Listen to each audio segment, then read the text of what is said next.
حضرت عیسیٰ علیہ السلام کے لوگوں کو بتا کے گئے کہ اے لوگوں، میں تو جا رہا ہوں، میرے بعد ایک نبی آنے والے ہیں جن کا نام احمد ہوگا۔ اب دیکھ لیجئے، جب آمد مصطفیٰ کا ذکر میرا رب کرے اور رب کے سب سے محبوب بندے انبیاء کرام کریں، تو پھر ذکر مصطفیٰ یا آمد مصطفیٰ کا ذکر یہ تو عظیم الشان انداز میں ہونا چاہیے۔ لیکن اگر کسی کے پیٹ میں درد ہوتا ہے تو جو اس کا اپنا مسئلہ ہے، ہمارا معاملہ تو یہ ہے کہ ہم نبی پاک صلی اللہ علیہ وسلم کا ذکر مناتے رہے گا، یوں ہی ان کا چرچا رہے گا، یوں ہی ان کا چرچا رہے گا۔ اللہ اکبر۔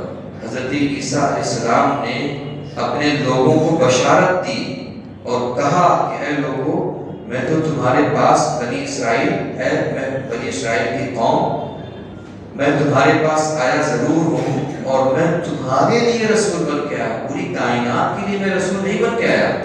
میری تبلیغ، میری دعوت صرف اور صرف تمہارے اندر رہے گی، لیکن میں تم کو بتائے دے رہا ہوں، ایک بڑی خوبصورت بات بتائے دے رہا ہوں کہ دیکھو، میں اس انجیل کی تصدیق کرتا ہوں جو میرے پہلے موسیٰ علیہ السلام لے کر آئے ہیں، جو لے کر آئے ہیں یا جو دیے گئے ہیں، اس انجیل کی میں تصدیق کرتا ہوں۔ لیکن یاد رہے، انجیل وہی جو بدلی ہوئی نہیں ہے، جو اللہ رب العزت کی ذات سے جو دی گئی تھی انجیل، اس پر ہم ایمان لے آتے ہیں اور اس کی تصدیق کرتے ہیں۔ اور پھر آگے کہا وَمُبَشِّرًا بِرَسُولٍ يَأْتِي مِن بَعْدِي اسمہ احمد۔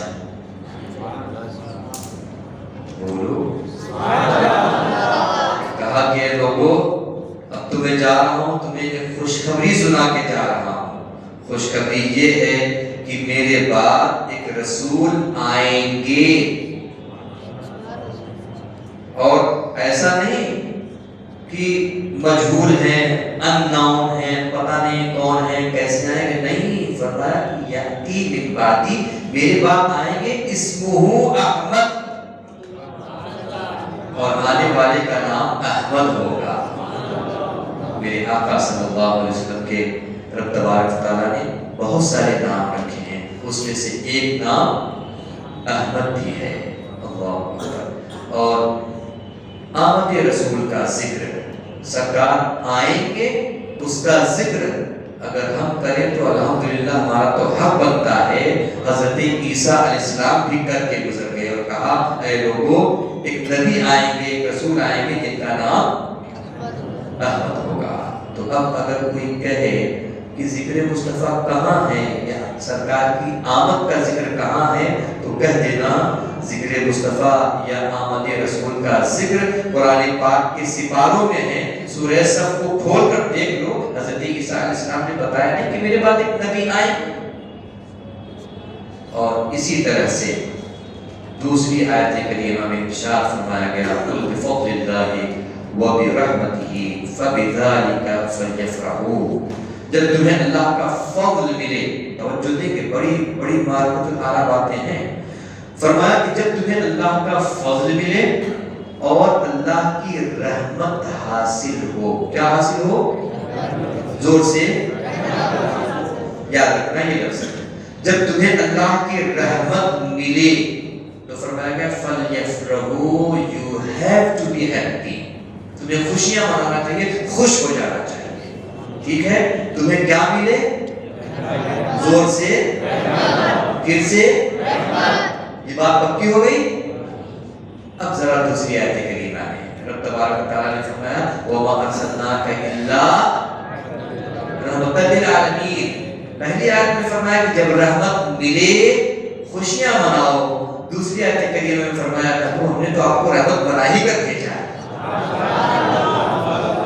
تو نتیجہ نکالنا آسان ہو گیا کہ رحمت ملے تو خوشیاں مناؤ، اور اللہ کی رحمت بن کے ہمارے آقا تشریف لے آئے۔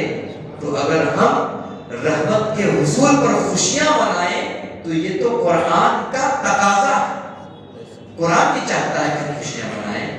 اب اگر کسی کو یہ خوشی دیکھ کر تکلیف ہوتی ہے تو یہ جان لے کہ حضرت آدم علیہ السلام کا جب پتلا بنایا جا رہا تھا اور اللہ رب العزت کی منشا تھی کہ ان کو دنیا میں بھیجا جائے، اور جب حضرت آدم علیہ السلام کے لیے سجدے کا حکم دیا گیا تو اکھڑنے والا کون تھا؟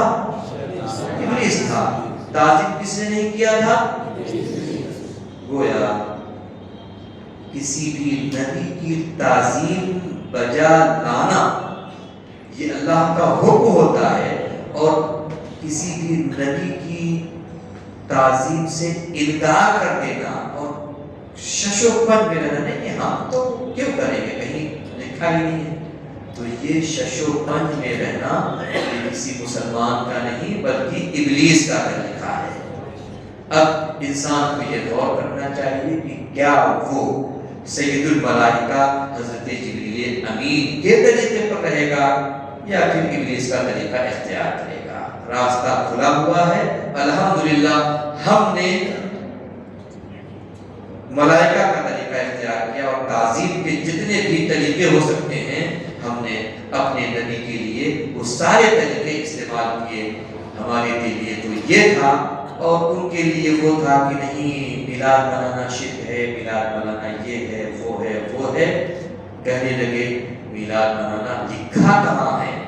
تو ہم نے کہا پہلے تو قرآن میں لکھا ہے اور پھر الحمدللہ ہم سنیوں کے نصیب میں لکھا ہے۔ یہ بڑے کرم کے فیصلے، یہ بڑے نصیب کی بات ہے۔ جسے چاہا اپنا بنا لیا، جسے چاہا در پہ بلا لیا، یہ بڑے کرم کے فیصلے، یہ بڑے نصیب کی بات ہے۔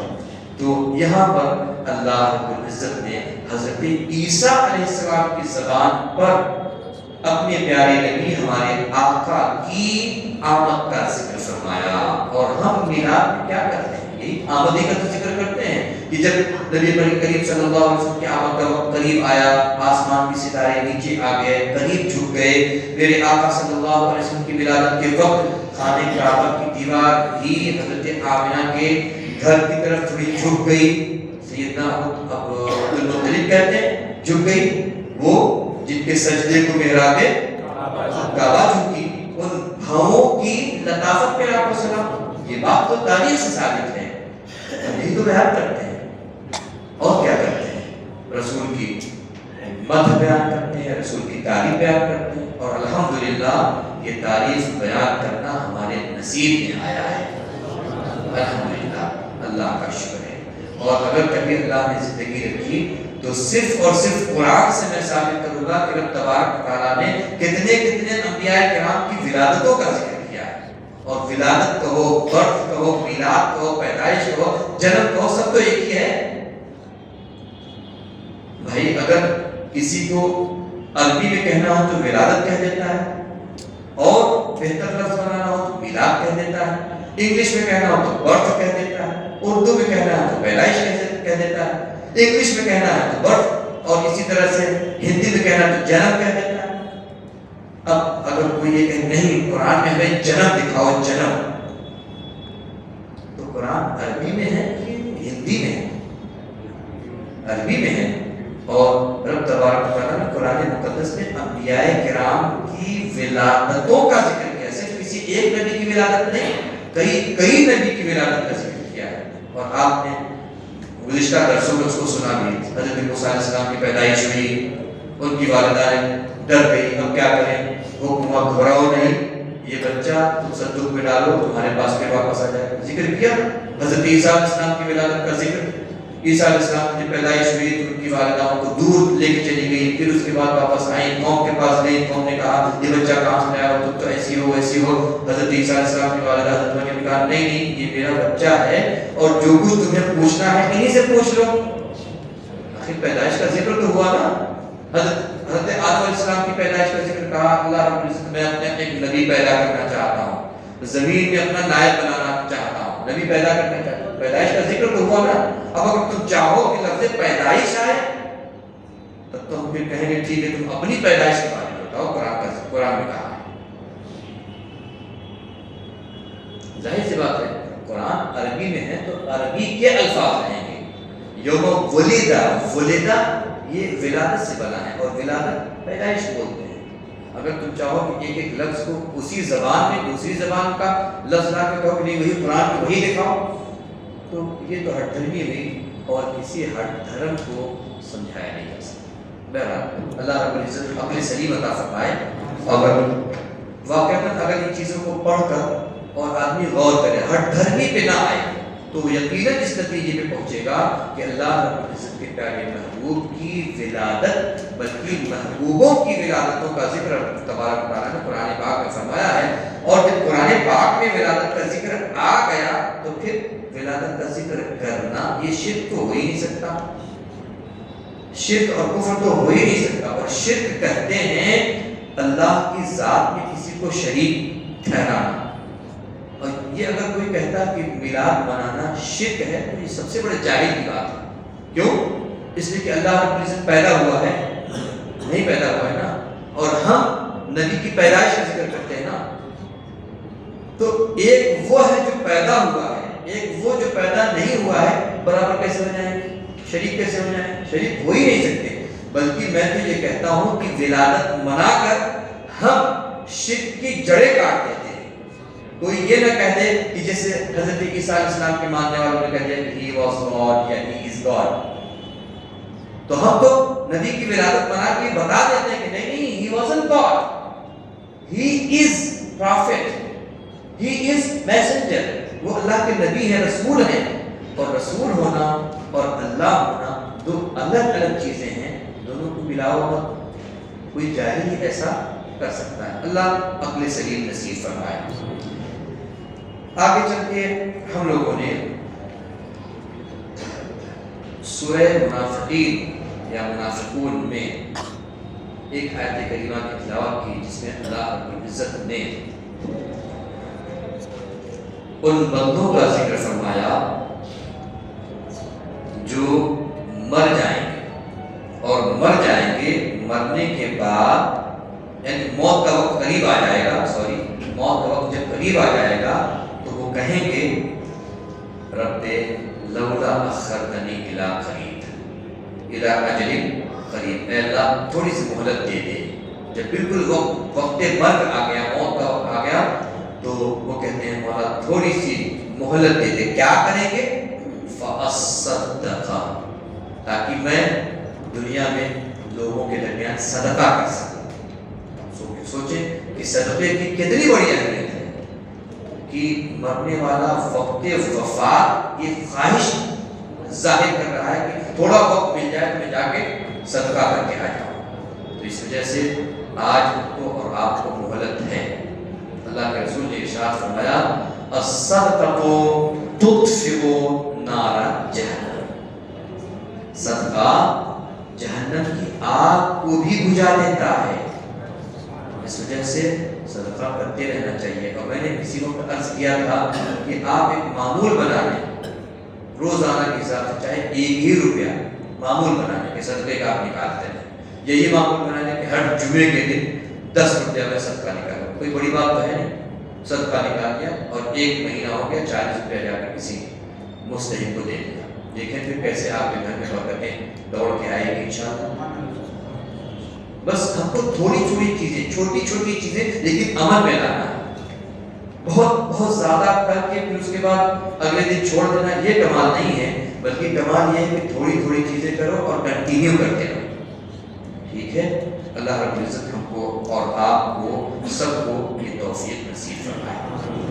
آگے چل کے سورہ تغابن ہے 28ویں پارے میں. سورہ تغابن میں ایک آیت کریمہ ہے جو واقعتاً بہت ضبط کر کے پڑھنا پڑتا ہے.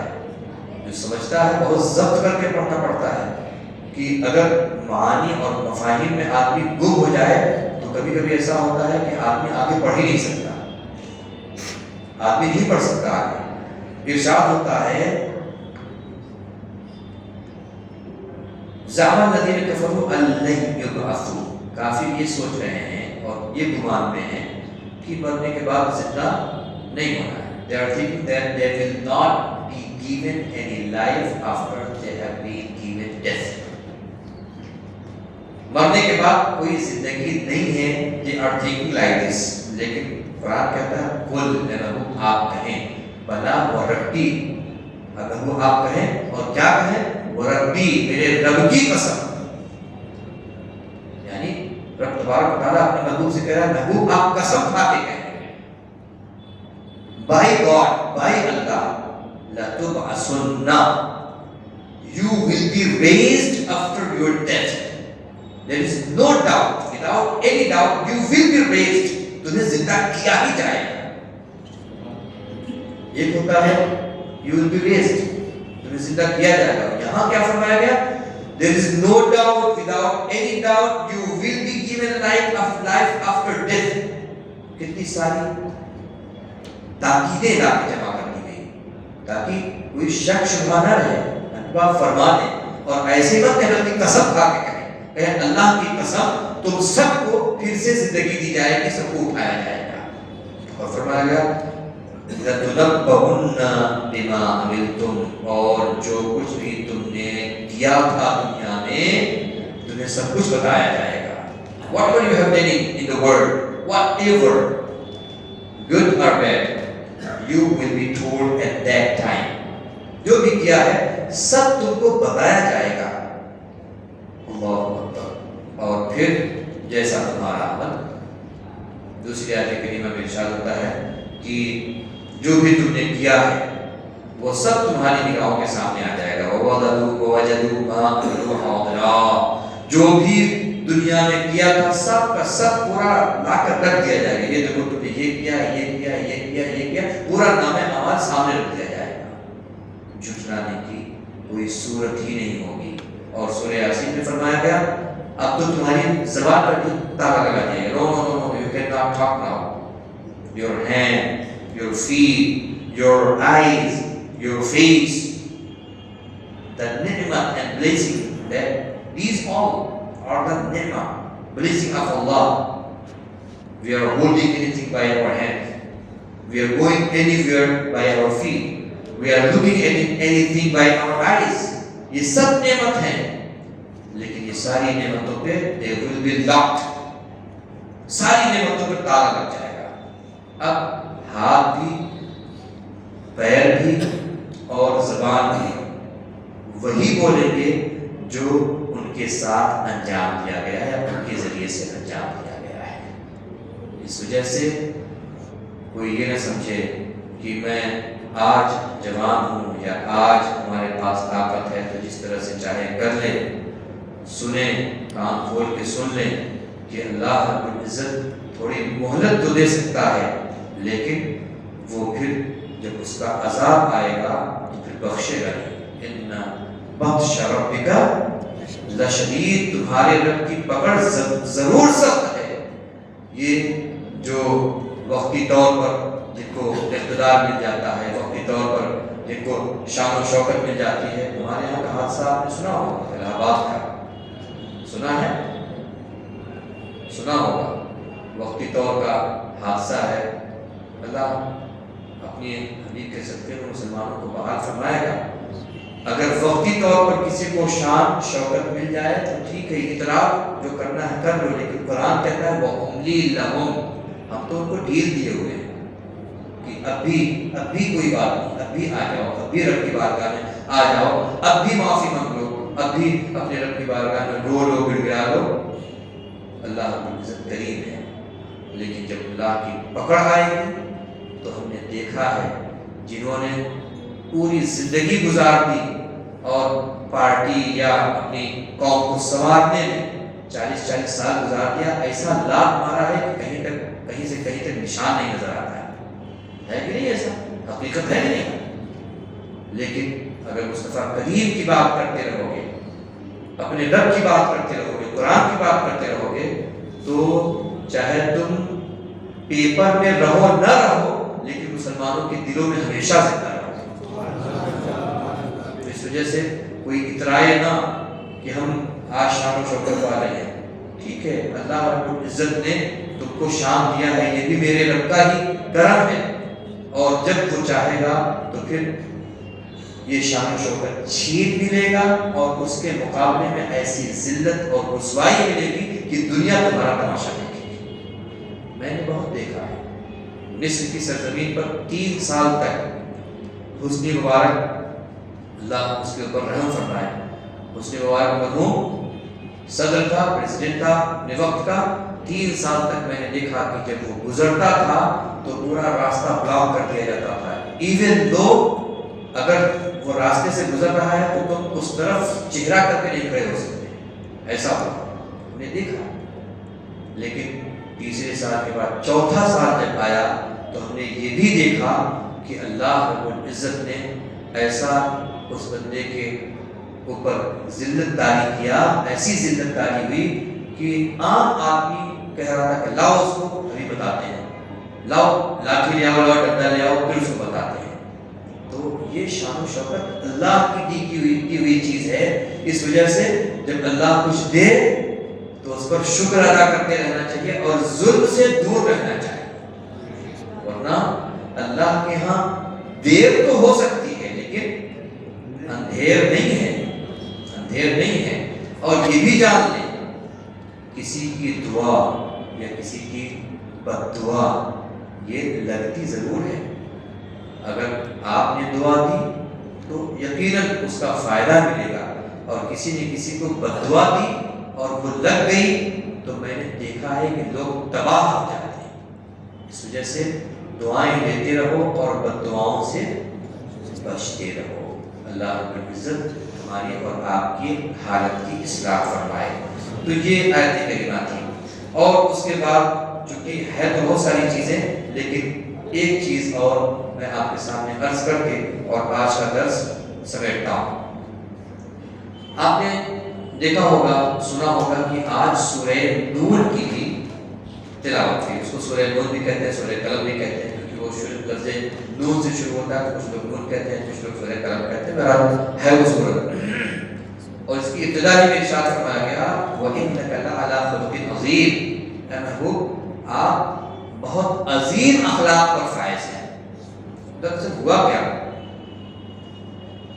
ولید بن مغیرہ ایک بہت بڑا شقی القلب شخص رسول پاک صلی اللہ علیہ وسلم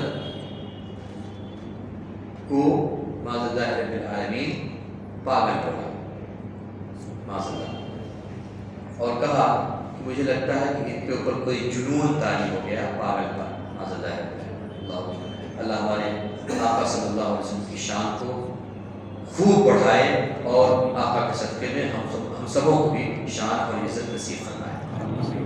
بولنے کو تو بول دیا، لیکن اب دیکھیں ربانی تیور دیکھیں۔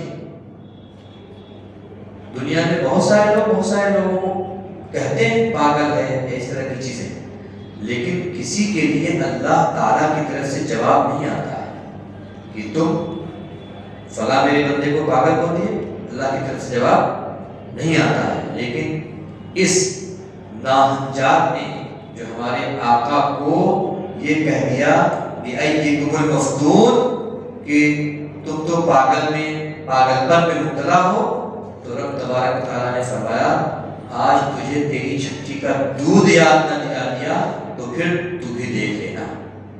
اور ارشاد فرمایا تو نے میرے نبی کو اس لفظ سے یاد کیا، تیری جرات کیسے ہوئی، میرے نبی کو تو نے یاد کیا، میرے نبی کو ایسا تو نے کہا۔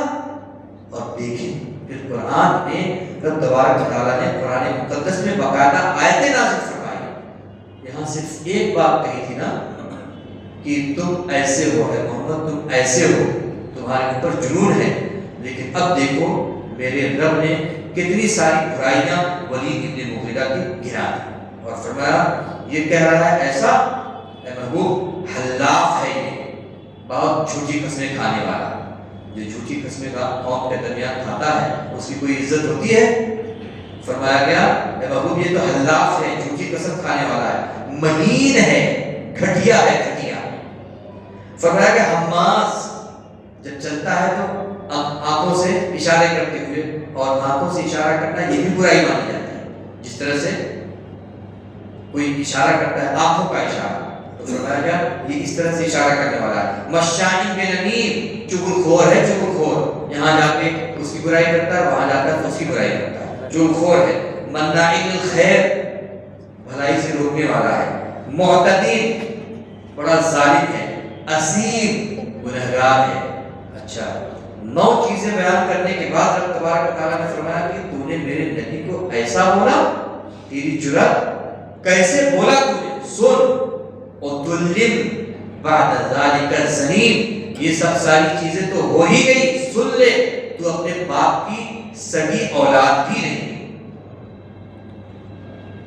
باپ کی سگی اولاد نہ ہونے کا مطلب سمجھ رہے ہیں نا, تو اپنے باپ کی اولاد ہی نہیں ہے. دنیا جس کو تیرا باپ مان رہی ہے دراصل وہ تیرا باپ ہے ہی نہیں, تو حرامی کی اولاد ہے.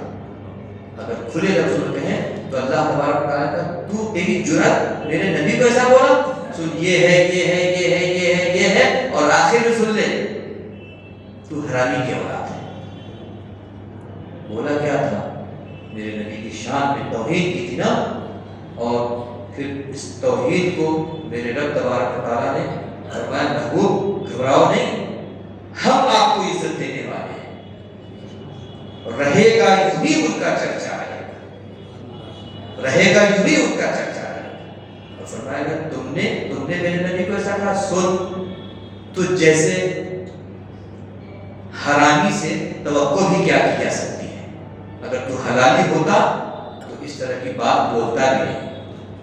یہ میں نہیں بولتا ہوں, یہ میرا قرآن بول رہا ہے. تو اگر کوئی یہ سوچے, بعد میں کوئی سوچے کہ مولانا صاحب نے اتنی بڑی بات مسجد میں کہہ دی تو سن لو, اتنی بڑی بات میں نہیں کہہ رہا ہوں بلکہ رب تبارک تعالیٰ نے اتنی بڑی بات قرآن میں کہہ دی اور فرما دیا کہ قرآن جب تم پڑھو تو نماز میں پڑھو تو نماز میں بھی کہو کہ تو نے میرے نبی کو ایسا بولا, سن تیرے اندر یہ برائی یہ برائی یہ برائی یہ برائی, اور سب سے بڑی برائی یہ ہے کہ تو اپنے باپ کی صحیح اولاد نہیں تو حرامی کی اولاد. اللہ سوچیں, اس وجہ سے مقام مصطفیٰ اور آقا کی عزت ہی ہمارا مقام ہے. اگر ہم نے آقا کی شان میں گستاخی کی, حاشا وکلا, یا یہ کہ کسی نے گستاخی کی ہم اس پر سنتے رہے, کوئی ہمارا ریئیکشن نہیں ہوا, تو سمجھ لو کہ پھر ہم زندہ رہنے کے لائق نہیں ہیں. میرے آقا کی اگر گستاخی ہو تو اپنے طور پر جو ہو سکتا ہے ہم سے اس کا دفاع ضرور کریں. مثال کے طور پر کوئی بھی کچھ بولتا ہے تو ہم کم سے کم اپنے طور پر یہاں بیٹھ کے, اپنے گھر میں بیٹھ کے, اپنے بچوں کے درمیان, اپنے دوستوں کے درمیان ضرور دفاع کریں. اس نے ایسا بولا, غلط کہا. میرے نبی کی شان تو یہ ہے کہ رب تبارک و تعالیٰ فرما رہا ہے انا اعطیناک الکوثر. میرے نبی کی شان تو یہ ہے کہ رب تبارک و تعالیٰ فرما رہے والنجم اذا ہوا ما ضل صاحبکم وما غوی. میرے نبی کی شان تو یہ ہے سبحان الذی اسریٰ بعبدہ لیلا من المسجد الحرام الی المسجد الاقصی. اور جتنا ہو سکے آدمی نبی کی شان بیان کرے اپنی وسعت پر, اپنی طاقت پر. ظاہر سی بات ہے. اب یہ آخر میں یہ بات سن لیجیے, جب قرآن کی آیت نازل ہوئی تو ولید بن مغیرہ اپنی ماں کے پاس پہنچا. توجہ دیں, اپنی ماں کے پاس پہنچا اور اس نے کہا باقاعدہ کہ دیکھو میرے اندر یہ برائی ہے, یہ برائی ہے, یہ برائی ہے, یہ برائی ہے, یہ برائی ہے, یہ برائی ہے. محمد پر قرآن نازل ہوا ہے, 9 برائی تو میں جانتا ہوں کہ میرے اندر ہے, 9 برائی تو میں جانتا ہوں میرے اندر ہے, لیکن 10ویں بات برائی کے بارے میں تم بتاؤ گے کہ کیا بات ہے. تو وہ برائی میرے اندر ہے. تلوار لے کے اور بالکل سینے پہ چڑھ گیا, یا ایک روایت میں تلوار نکال لے کر بتاؤ کیا ہے. تو اس کی ماں نے جو بات کہی وہ تصدیق ہو گئی اس بات کی جو قرآن کہہ رہا ہے وہ سچ ہے. اس کی ماں نے کہا ہاں تیرا باپ اس لائق تھا ہی نہیں کہ تو پیدا ہوتا, میں نے کسی چرواہے سے یہ غلط کام کیا تھا, اس کے نتیجے میں تو پیدا ہوا ہے. آپ سوچیں, یہ مقام مصطفیٰ ہے. یہاں بہت سنبھل کے بات کرنا ہے. جو الٹی سیدھی حرکتیں اور الٹی سیدھی باتیں کر جاتے ہیں نا, میں تو بواقع دوہل کہتا ہوں کہ اگر کسی نے بھی نبی کی شان میں گستاخی کی تو یہ کان کھول کر سن لے، میں کہتا ہوں کہ وہ اپنے باپ کی سگی اولاد ہے ہی نہیں۔ میں کہتا ہوں کیونکہ میرا قرآن کہتا ہے۔ اور کوئی حرامی ہو تو اس سے توقع بھی کیا کی جا سکتی ہے کہ وہ اچھی بات کرے گا؟ کوئی حلالی ہو تو وہی میرے نبی کی شان بیان کرے گا، کوئی حرامی ہو تو ظاہر ہے وہ حرامی ہو کیا بیان کرے گا۔ اس وجہ سے مقام مصطفیٰ پر اگر کوئی آنچ لگائے تو پہلی بات تو یہ سوچ لو کہ یہ اپنا والا نہیں ہے، یہ تو اپنے باپ والا بھی نہیں ہے۔ اگر اپنے باپ کا ہوتا تو پھر رسول کی گستاخی نہ کرتا، رسول کے ترانے گاتا۔ یہ کوئی ضروری نہیں ہے کہ کافر ہو یا مسلم ہو، کافر بھی حلالی ہو سکتا ہے، حلالی ہے لیکن نبی کی گستاخی نہیں کر رہا ہے۔ اور اگر کافر میں بھی کوئی نبی کی گستاخی کر رہا ہے تو اس کا مطلب یہ ہے کہ اس کے ماں کے اندر کوئی عیب ہے۔ اب ان کو جو اس طرح کی حرکتیں کرتے ہیں، کبھی نبی کی شان میں کچھ بھی بولتے ہیں، الٹی سیدھی حرکتیں کرتے ہیں، ان کو اللہ کی قسم کھا کے کہتے ہیں ان کو اپنی ماں کی طرف رجوع کر کے پوچھنا چاہیے کہ واقعہ میں تیرے اندر کیا یہ کمی ہے؟ اور اگر ماں نے حقیقت بتا دیا تو یہ بات آشکار ہو جائے گی کہ میرے رب نے قرآن میں فرما دیا ہے کہ اگر کوئی میرے محبوب کی شان میں یہ بولتا ہے اور برائی کرتا ہے تو پھر وہ در حقیقت اصلی اولاد بھی نہیں ہے، وہ تو نقلی ہے، نقلی۔ اس وجہ سے اگر اللہ کا فضل ہے ہم اور آپ رسول کے نغمے گا رہے ہیں تو یہ کرم ہے میرے مولا کا کہ رب تبارک و تعالیٰ نے ہم لوگوں کو حلال پیدا فرمایا۔ الحمدللہ رب العالمین۔ یہ میں دماغے دھر کہتا ہوں۔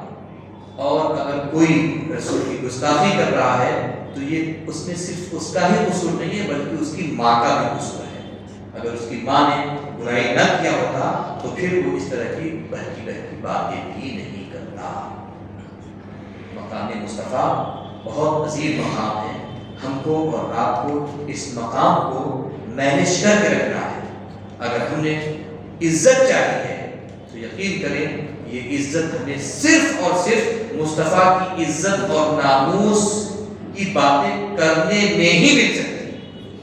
ہم مصطفیٰ کی عزت کرتے رہیں گے، اللہ رب العزت ہماری عزت بڑھاتا ہے۔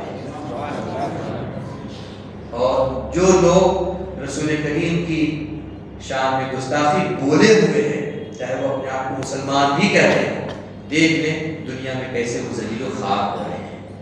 اور جنہوں نے عزت کی ہے مصطفیٰ کریم کی اور عزت کے ترانے گائے ہیں، وہ آج بھی اپنی قبروں میں زندہ و جاوید ہیں، لوگ ان کی طرف رجوع کرتے ہیں۔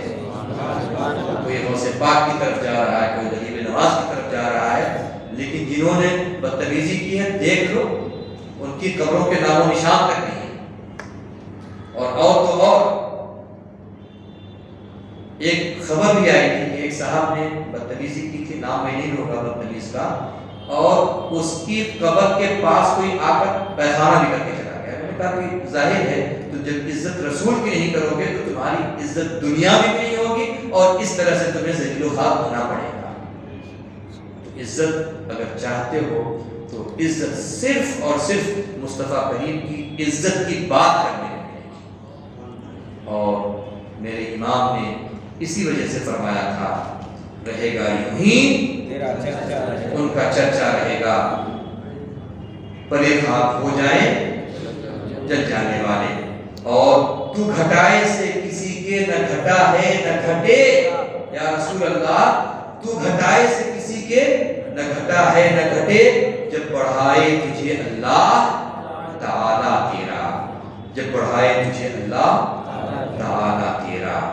اور تیری سرکار میں لاتا ہے رضا اس کو شفیع، جو میرا غوث ہے اور لاڈلا بیٹا تیرا۔ رب تبارک و تعالیٰ ہم کو آپ کو سب کو اپنے حبیب صلی اللہ علیہ وسلم کی عزت کی توفیق نصیب فرمائے، اور جب تک زندگی ہو رسول پاک کے کرم، عزت اور ان کی ناموس کی ہم باتیں کرتے رہیں اور اسی پر ہماری زندگی تمام ہو جائے، اور ہمیں توفیق نصیب فرمائے۔ کریم اپنے فضل و کرم سے ان تمام بندوں نے تیرے محبوب کی عظمت سننے کے لیے مولا وقت دیا کریم، ان کے اوقات میں بے پناہ برکتیں عطا فرما۔ مولا ہم سب کی دعاؤں آرزوؤں تمناؤں کو پورا فرما دے۔ مولا کریم اس فضل و کرم سے مسلمانان عالم کے حالت زار پر رحم فرما دے۔